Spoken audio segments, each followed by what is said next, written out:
Les forces rebelles avancent rapidement vers Damas, tandis que des rumeurs sur une possible fuite de Bachar el-Assad circulent. Les États-Unis et la Jordanie appellent leurs citoyens à quitter la Syrie, et l'Iran évacue son personnel. Les troupes russes abandonnent leur position près d'Israël, laissant planer un doute sur l'avenir du régime. Selon le Wall Street Journal *, l'Égypte et la Jordanie conseillent à Assad de créer un gouvernement en exil. Pendant ce temps, des sources affirment qu'il pourrait avoir quitté Damas, laissant sa résidence sans garde. Les rebelles ont conquis des quartiers sud, et la situation devient critique. Les habitants fuient Mézeh, tandis que les insurgés détruisent la statue de Hafiz el-Assad à Jaramana, un symbole fort de la dynastie.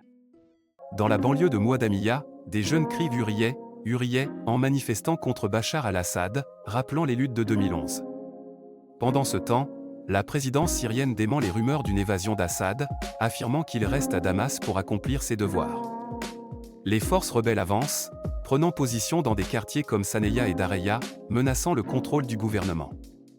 La situation devient critique, avec des troupes syriennes qui fuient et des appels à la paix de la Russie, de la Turquie et de l'Iran.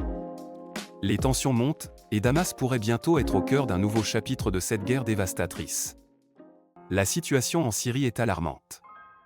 Le commandant rebelle Hassan Abdel Ghani a déclaré que l'avancée vers Damas se poursuit, tandis que l'armée syrienne annonce un repositionnement stratégique face à des pertes territoriales majeures.